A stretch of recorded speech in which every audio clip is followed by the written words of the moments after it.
Is the U.S. plan to disarm Hezbollah a diplomatic dead end? Well, yeah, let's talk about that. Instead of focusing on winning arguments, we're teaching the basic fundamentals of sales and marketing and how we can use them to win in the world of politics, teaching you how to meet people where they're at on the issues they care about. Welcome to The Brian Nichols Show. Well, hey there, folks. Welcome to today's episode of The Brian Nichols Show. I am, as always, your humble host, joining you from our lovely Cardio Miracle Studios here in sunny Eastern Indiana.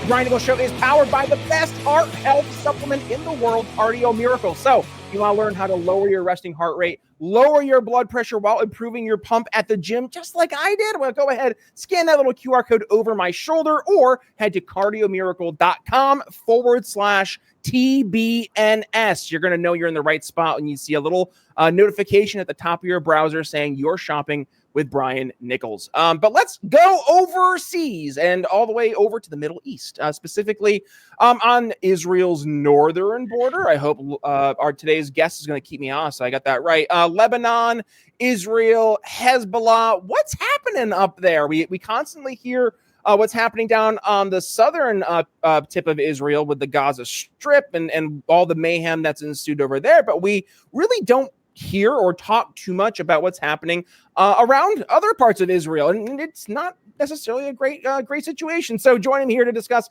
all that and more is Laura Karch. Laura, welcome to the Brian Nichols Show. Did I get things right? Is Lebanon on the northern border? Hi, Brian. Something like that. Yep. Thank you so much for having me. Absolutely. It's great to have you on the show.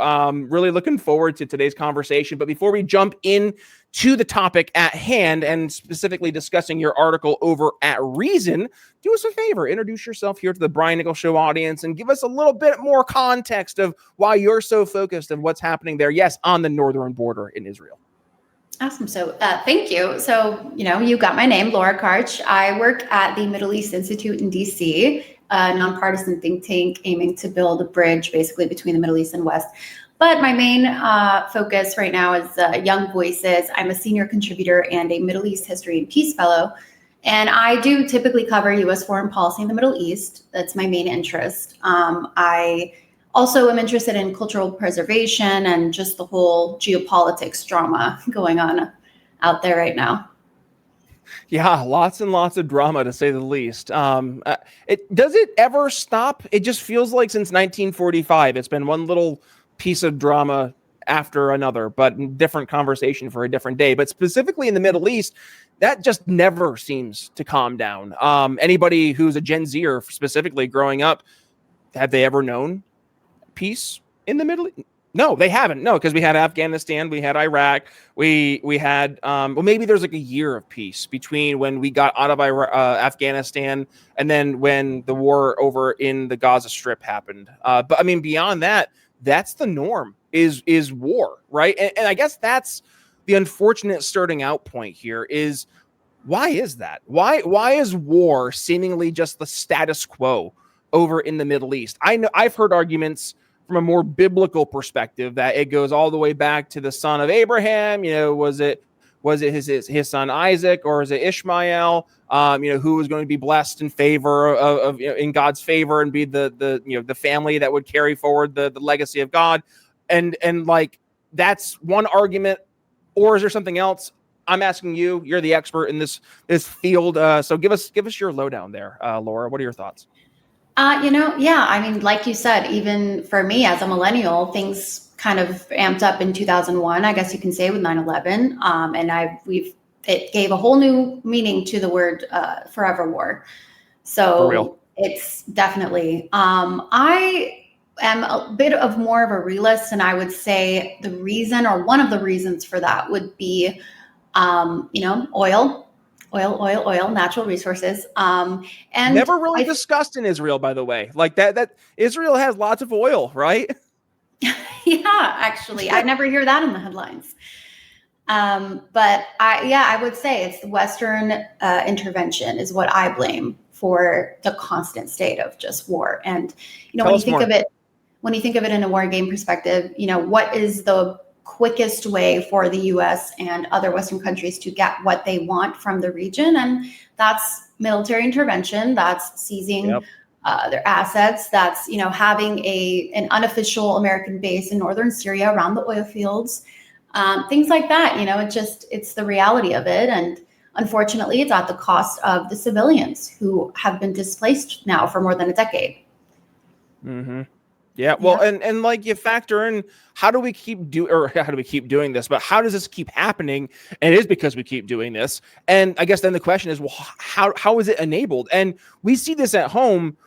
This is, oh man, like, I don't mean to already go this route, but this is a growing debate on the more political right, is like, our influence or otherwise the influence of other Middle Eastern countries on our American politics that impact our influence over there, right? Like, is it the chicken or the egg? Which one came first? That's the eternal question right now.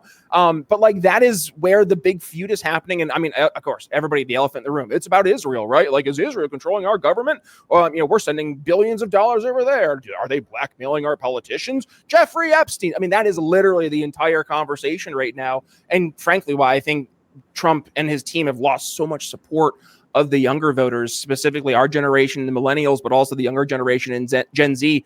The latest numbers I saw was from the most recent elections. Now, granted, it was more of a left wing win there, or rather more progressive areas where the victories happened for the Democrats. But the numbers were astonishing. It was like a plus 40 flip from young men voters to the Democrat versus where they were with Trump last election cycle. So that says something, right? Factor in, I think Trump's most recent polling was around 38%. Like, no bueno, right? And I think this is kind of all coming from the elephant in the room, right? Like, to your point, our involvement over there constantly, the ramifications of the folks who've lost their homes, right, and are now refugees, and then the eternal sales question: why? Tell me more. What could that be caused from? Right? Like, as a sales guy, I want to get to the root cause of the problem. So I'm not going to speculate. Laura, again, you're the expert. Give us your expert opinion. What's the root cause here? So I think you pretty much covered it, to be honest. One reason personally, yeah, but I will add personally for me, if you look back at Trump's second term campaign, he did promise no new wars. And I think we have like 3 or 4 now. We've got Venezuela ramping up. We've got a renewal maybe of Russia, Ukraine. Hopefully he's going to put an end to that. And, the entire Israel-Iran situation, Israel-Syria situation, we've got just way more than I feel that we had even under the Biden administration. So I think that's what's kind of making Gen Z rethink their decision, and even millennials in my case. Yeah. Yeah. No, 100%. Well, let's go to your article. So I know we're here to talk more specifically about, again, Israel's northern border. So help us better understand what's happening. I remember Hezbollah was big back, I think, in like the 2010s, right? Like when you and I were probably in like college age. But then you fast forward to today, it's become yesterday's news behind ISIS and behind Al-Qaeda and behind Hamas. So but now we're hearing Hezbollah more and more. Tell us more about that. So without covering their full history, they were first founded during the 80s, actually, in Lebanon. And it was during the Lebanese Civil War and simultaneously an Israeli invasion that was happening. So they call themselves Hezbollah, which in English translates into Party of God. And their international footprint today, I would say their main supporters were Syria and Iran, both who took a hit recently, obviously. We had those B-2 attacks on the Iranian nuclear sites. And that was a huge hit, actually, to their support for Hezbollah. And the second one, I would say, is, the Syrian fall of Assad, which, Assad was known to support Hezbollah a little bit with the smuggling weapons and things like that. But the organization itself is more closely aligned with the Revolutionary Guard Corps in Iran. And they basically supplied funding, training, weapons. Not very loud at this moment in time. But I think another key aspect to this is looking at the Lebanese government structure as well, because it's very unique from any other Islamic Arab country. So the government structure, we have No, sorry. How so? Sorry, I didn't mean to interrupt. Oh yeah, no worries. So the president actually is traditionally a Maronite Christian, and that's the head of the state elected by the assembly. We've got the prime minister who is a Sunni, head of government responsible for the day-to-day stuff. We've got Speaker of Parliament who's a Shia, and Hezbollah is a Shia party. They supervise the assembly. And then the other government roles, which are the parliamentary seats, that's basically divided between the Christian Muslim, which is Sunni Shia, and then Druze. So that's where we hear about all the drama right now happening in Lebanese politics, is in regards to the new president fighting with the prime minister, who are not agreeing with their cabinet, and it's just an endless cycle. But Hezbollah itself is a political party, technically, and an armed militia. You know, it has I think it's a $700 million budget for its military, which is insane to me. And that's, I think that was back in 2018. So who knows if it's grown, if it's less. It has its own social services wing. It's got, the political and military wing as well. That's, I believe, still operating in Lebanon. You're trying to stay sharp, whether it's for work, learning, or just not forgetting where you left your keys. Been there. But lately, the mental fog hits hard. And brain fog isn't just stress. It's often tied to poor blood flow and low nitric oxide levels, because your brain needs oxygen just as much as your other muscles do. Because without it, you're slower to process, less focused, and more fatigued. And that's one of the many reasons why I trust Cardio Miracle. Not only does it boost nitric oxide for heart and circulation, it supports cognitive clarity, focus, and even mood regulation thanks to its unique blend of L-arginine, CoQ10, vitamin D3, and antioxidant-rich superfoods. So if you're tired of feeling mentally cloudy, give your brain what it's craving. Click the link in the show notes, scan that little QR code over my shoulder, or head to cardiomiracle.com/TBNS, which will give you 15% off your order. Just look for the little note on the website saying you're shopping with Brian Nichols. One more time, that's cardiomiracle.com/TBNS. And now, let's get back to the show. How does it bridge the gap between being a political party and basically like it's its own governing body inside a country? It seems like. Right. It's like a state within a state type entity. Exactly. And, I don't think anyone knows how to reconcile that, because, the new president who's coming in is trying to essentially get rid of them. The U.S. government has given him originally until the end of the year, which is what I cover in my piece. But now I believe it's until the end of November, or, with the threat of Israeli intervention again, to kind of get the job done themselves. Well, man. Okay. Now going back. Sorry, you brought them back up. You said the magic words. You said Israel. So like, is this going to be Israel just doing this on their own, or is there going to be an expectation that America is involved? That's what I think the huge debate in America is right now, where it feels like the majority of the population just doesn't want to get involved. But more recently, Israel, I believe, has built a wall along the Lebanese border, which actually now UN peacekeepers are saying it's inside Lebanese territory. So that's been a huge deal. And I don't believe Trump has commented on that yet. But this border was actually created by the UN in 2000 to confirm withdrawal of Israeli forces from southern Lebanon. So that's why it's a huge deal. And of course, it divides Lebanon from Israel and the Golan Heights, which has been a highly sensitive topic, I think, in all of history. And more recently, too, Israel's been striking southern Lebanon under the guise of targeting Hezbollah sites. And I believe it was a weapons depot the more recently. And this is according to the Times of Israel. So I haven't seen any other reports recently on that. Lebanon, their president, Joseph Aoun, I believe, is continuing to call for their withdrawal. No response yet. And the most recent southern Lebanon explosion was actually blamed on Hezbollah weapons smugglers. So who knows? I do believe we need more journalists on the ground to kind of see what's going on. And in my opinion, I think we should heavy classic diplomacy versus this military intervention, because, in the end, the civilians are the ones that suffer and nothing gets done.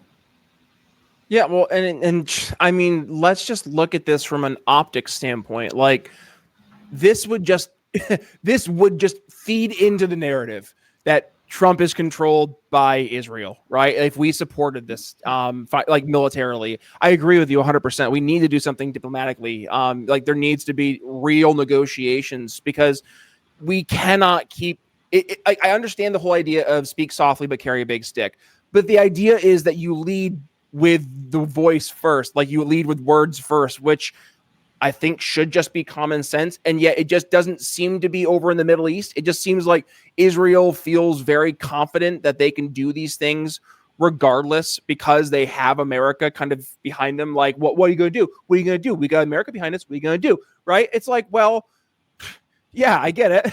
Like, I get it. Like, you don't want to compete with Israel and America. But like, I think it almost creates a situation where Israel is more, pardon the expression, but like they're more ballsy. Like they feel they can do stuff like this because they have America in their corner. And I mean, that speaks to, again, going to, okay, well, why? Why is America always in the corner? And I hear, there's a lot of folks who they get it from a more Christian standpoint. Like they have the Christian arguments where they will say, we need to support Israel. But on the other side, then there is well, are we supporting Israel because we are, again, Jeffrey Epstein? Like, it goes into that whole conversation. So I guess that is going to be another thing from an optics standpoint. Oh man, Trump administration's really got to think about this. But just based on, I just talked about this with Jeff Adam this week. Like, just based on Trump's most recent comments, not really doing too hot in the PR department. Like, 50-year mortgage. Oof. No, we need H-1B visas because Americans are too dumb. Oof. What was the other one? 600,000 students to China, because otherwise American universities would fail. Wasn't that the point? Like, this is where we're at. And it is very eye-opening when you see, like, oh, wow. The Trump administration's kind of turning against its base. And it's not even subtle. It just feels like it's like a blatant, like, yep, we're doing this. What are you going to do about it? Right, exactly. And even him recently turning on Marjorie Taylor Greene, Thomas Massey, that whole ordeal. But I do think our first fall from grace we saw with the Iran-Israel-US debacle this summer. We were in peace talks. It was taking a month, a little bit longer, no real progress. And then I believe it was mid-June when Israel attacked preemptively and targeted the nuclear facilities. The U.S. didn't get involved right away. Trump was teasing, maybe we get involved, maybe we don't. And then in the end, it was kind of I believe he hoodwinked, I'm going to use this term for lack of a better word, he hoodwinked us all into, telling us we're not going to get involved, there's no new wars. And then he ends up bombing with B-2s 3 of Iran's nuclear sites. And we're all praying to God that we're not going to fall into another war. So I think his approach in the way that he's pretending, I feel he's pretending to be the Trump during his campaign. And then now it's just a whole new Trump that we're seeing, honestly. And I think everyone at this point is still in shock and no one knows how to respond. And I'm sure you've seen on Twitter now the phrase MAGA is dead is trending, and MAGA. Have you seen that? Make Israel great again. Oh man, that's a new one too. No, it says MAGA is now MIGA. That's like been a new one as well. So wow. Yeah, you'll start seeing that. And I'm always focused on domestic politics. Like, that's my number one priority, because I can control more of my backyard than I can halfway or literally the entire way around the world. Right. I look at where we are right now, and the numbers are screaming that the Republicans are losing support from young voters. That's a big issue, because as the older generations inevitably will fade away, right? predominantly vote right, there is going to be a big void, and who's going to fill it? It's going to be younger voters, and if those younger voters, but just proportionally, are voting more left, what does that look like in maybe not 2028, but like 2032, right? Like we used to laugh, and by the way, like the biggest I effing told you so's to folks out there in 2018, 2019, whenever she first got elected into Congress, AOC, everybody was making fun of her, calling her an idiot, calling, she's so stupid. She doesn't know what she's talking about. And I wrote an article over at Austin Peterson's Libertarian Republic. And the title of the article was "Stop Making Fun of AOC." And my entire thesis was, just like Trump, if like she has a base of fans, and if you just make fun of her, you're only going to raise her profile, right? Because just Trump understood that getting attention is better than getting no attention. It's Jerry Jones for the Dallas Cowboys, just to make a sports comparison. Like, Jerry Jones doesn't care about winning a Super Bowl. He cares that the Dallas Cowboys are the number one most profitable team, not just in the NFL, in all of sports, valued over $10 billion. What? Like, that's insanity. But it's not because we're winning games, right? It's because he keeps them in the news. And like, I look at that, how much of that is the same, right? Like, how much of it is just keeping it relevant? What are your thoughts? Yeah, I mean, we're definitely, I think in the next 10 to 20 years, we're going to see a whole new shift. I still don't understand Gen Z fully. I don't think anybody does, but it's going to be interesting to see the way that they kind of eventually govern themselves and the next generations after that. Because, if the phrase "MAGA is dead" is true, then, I wonder what's the South going to be like? What's the Southeast? What's the Midwest going to look like? There's a lot of moving parts, different factors, and it's going to be interesting to see. But when it comes to Israel, I will put a disclaimer in there that I do like to separate the entity Israel, the state of Israel, from its leader, Netanyahu, right now, because, he's the one making all the decisions. His cabinet's the one that's in pure chaos right now. I think he has his own legal troubles going on right now, too. So it's interesting to see how that chaos is influencing the decisions he's making, in the Strip and beyond. Interesting. Well, hey, going full circle to my thoughts, by the way, I kind of went on a little train of just, I don't know, I was going off into the distance, and I was like, oh, come back, Brian, come back to the light. To finish my thought I was making earlier too, by the way, domestically, right? That's what I can control. So I say all that with the AOC comparison, right? Like, the more you keep her in the forefront, the more likely it is that she will become something of relevance in 2032, right? With 2032 being not so far away, right? Like, it's 2025, folks. It flies. 2020 was 5 years ago. What? Like it still feels like it was yesteryear. We were all living through the pandemic together. But never want to do that again. Please, no, never again. But like, looking ahead, you could see where young voters are so just disgruntled with the GOP that they will go towards someone like an AOC or a Zora Mandani. I know it can't be him, but someone like him. And that will be elevated to a national platform. And there's always a 40% of the electorate who's going to vote for the red or blue team, right?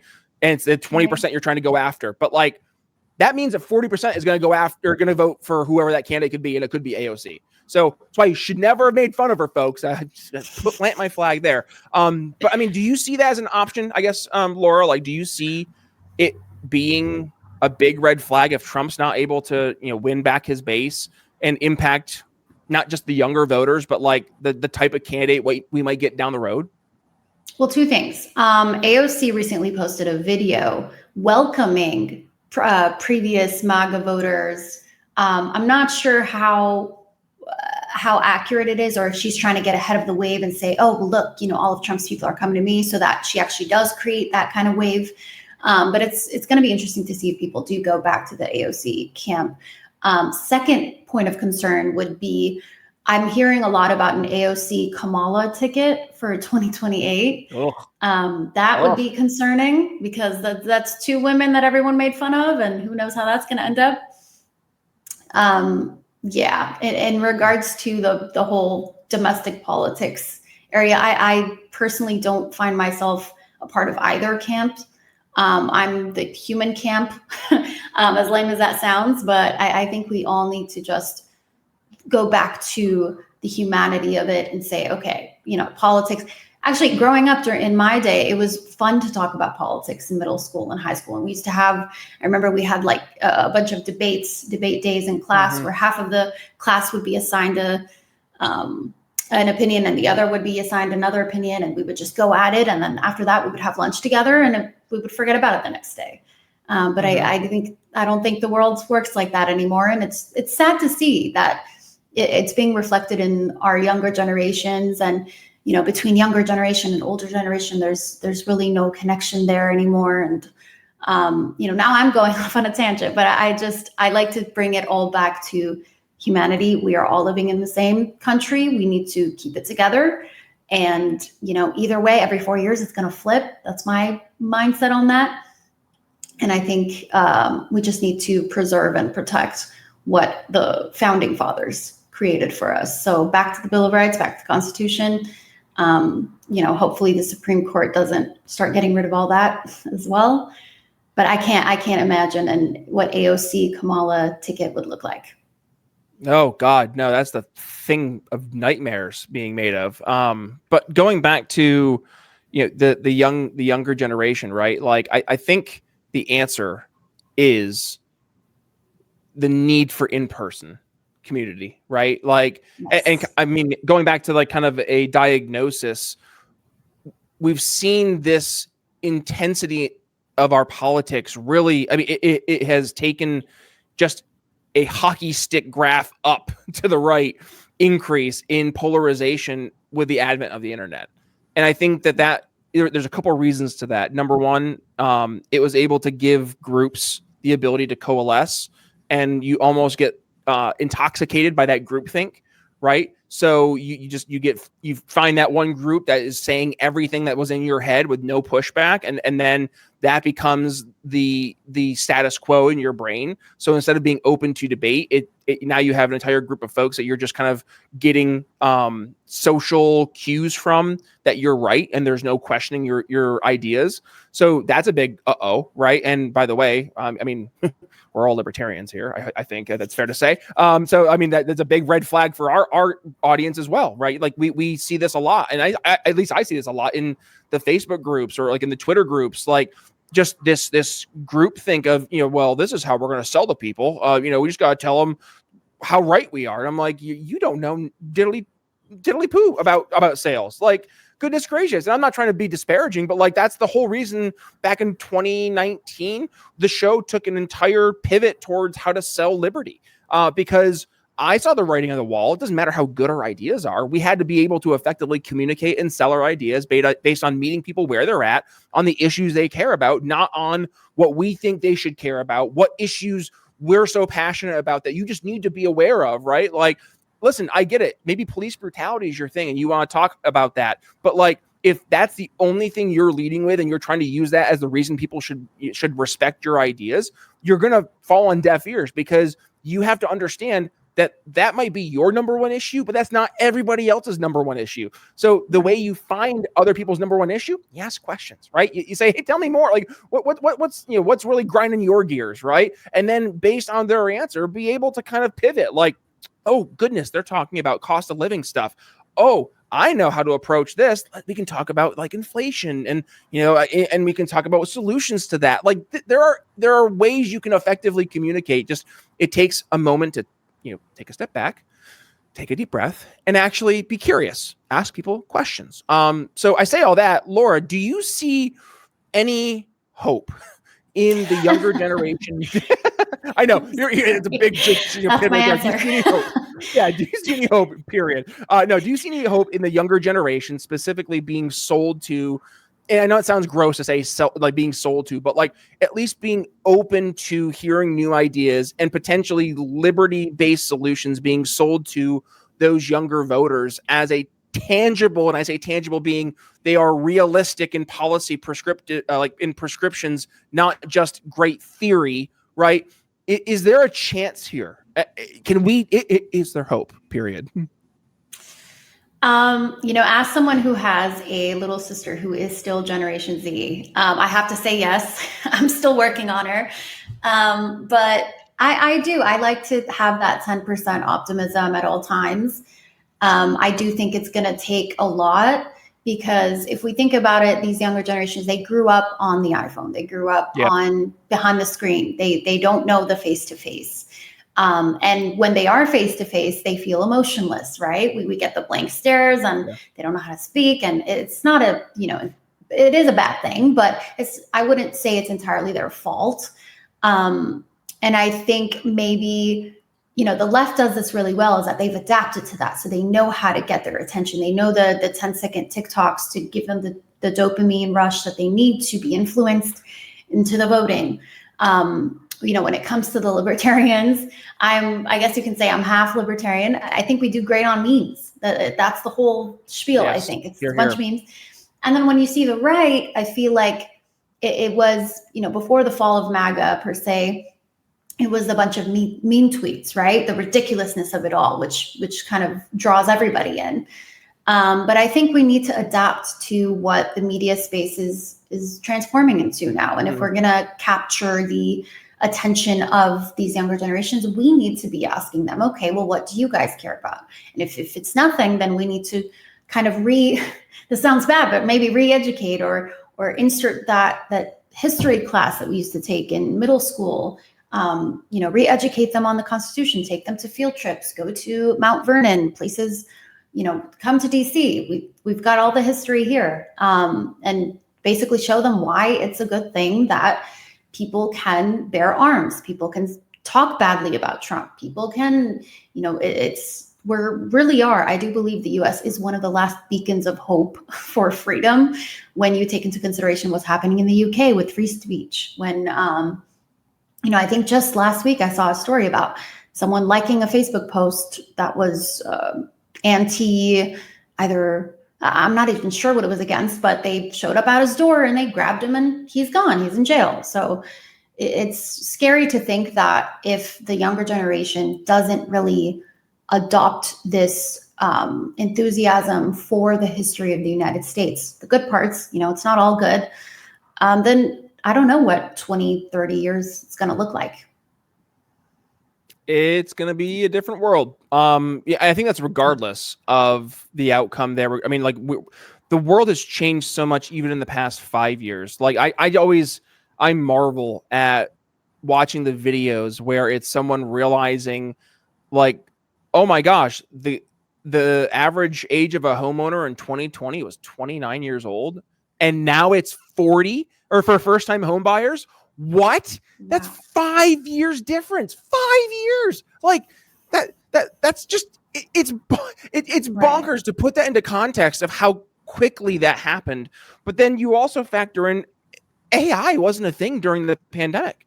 Like yes, it existed in like business solutions. There was the IBM solution. The name of it escapes me right now, but like IBM for business, they've had some AI solutions for a while, but it was like it was smoke and mirrors. It wasn't real AI. And then ChatGPT with OpenAI, 2021 to 2022, that becomes a thing. And then, the rest is history. We fast forward. Maybe it was 2022, 2023, 2023. Maybe it was 2023. Oh my gosh, it was 2023. Holy cow. Like, that's even worse because that means it's only been like 2.5, 3 years, right? Like, that's how little we've had AI. We are at the base of the mountain still. Now, I'm not saying AI is going to be the end all be all, nor is it going to be the answer to all of our questions. My day job, by the way, I work in the AI space relative to customer experience, or CX space. And I've been leading the charge against this mentality of AI being the answer to everything, because that just oversells what AI has been built to do. AI is phenomenal at recognizing patterns, right? But it's not able to go in and just do things. It's not It's not PFM, or as they say, pure effing magic, right? Like it's not this magic wand that people seem to think it is. So I say all that, like, you're gonna have technology change very quickly, and you're gonna have the society change very quickly. And we're already seeing some of this happen, right? Where you're seeing the S&P, there's the chart where it's the S&P 500 and it's just continue up to the right. And then it was open job rates. And as soon as it gets to the advent of AI, the open job rates just plummet down while S&P continues to rise up. So that's showing that there is value in a financial standpoint for businesses, but there is very real cost. And that is, you're seeing a decrease in people getting opportunities that traditionally they would have had as human beings, now being replaced by AI. Now, I'm not trying to sound like, the milkman who's scared at refrigeration, right? I'm not trying to be that. I'm not trying to be the horse and buggy guy scared of the automobile, but I'm more concerned with the speed at which this could become reality. Because I'm seeing it in my industry where there are companies like, there's big contact center companies, and their whole go-to-market marketing strategy is, we can help you replace your human agents with AI agents. And I'm like, I don't like that. I'm sorry. That's just like, there is something completely not just like dystopian, like just the idea of there's no real people in this world of customer support, but like just the idea that you're just saying, no, we don't need a person anymore. Like, we don't need people. Like, what? Your whole job in this case is to help show empathy and understanding to a human being who's having an issue. Like that, don't you need a person to do that? Or at least like have some human oversight? But that's, again, going into more of my day job. But I say all that, Laura, I definitely think 2032, like, it is just around the corner. And I think it is going to be a vastly different world. I'm just curious, like, we can always talk about what inputs we have to pay attention to. I don't even know what to consider at this point. Like, I think unemployment's going to be huge. I think cost of living is going to continue to be huge. I think privacy is going to be huge.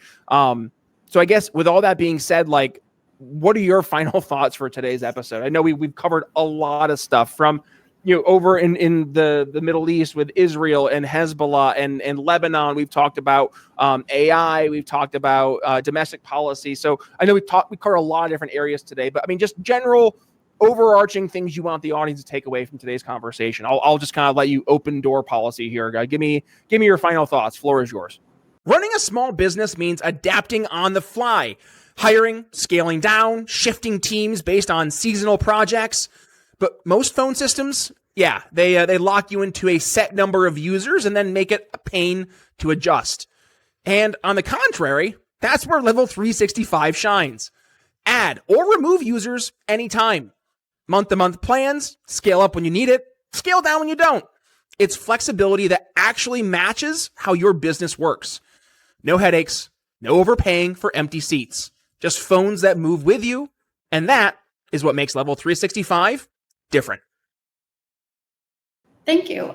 So, back to Hezbollah, I do believe, my final say on that is they are deeply woven into Lebanese politics, society, and the military. As a state within a state, I think making this straightforward disarmament demand is very unrealistic. And I don't imagine that they can get it done in a month or less than a month. And to kind of end the note with AI, I do have a lot of reservations with AI and the way it's going now. I'm not a fan of regulation, but I think if it goes unchecked, we are going to have a very big problem. In the chance of, let's say, for example, computer programming was a major back in my day as well. And people, used to do it for the jobs, and now those jobs are going away. So I feel like it is slowly taking over the society, slowly taking over our jobs. Not to say that it's an entirely bad thing. I am guilty of using ChatGPT here and there. It does come in handy sometimes. But, when I hear things about the Neuralink from Elon, that scares me. What's a human hybrid? How hybrid is it going to be? How human is it going to be? My neighborhood Whole Foods, I can literally pay for all my groceries with the wave of my hand. Recently, I was at an airport and it was a convenience store. We walked in, it was completely automated. I grabbed, a coconut water and I was looking for the cash register, but there was no cash register. And sorry, this is a random story here, but on the way out, on the exit, I was waiting to kind of swipe my card or whatever it is. And then there was one human helper, I guess, who was working there. And he told me, no, you don't need your card. You can just leave. And I said, okay, well, how am I getting charged for this stuff? And I guess, AI, it was able to see what I picked up. It was able to, the only thing I did was physically grab a bag to put my water in.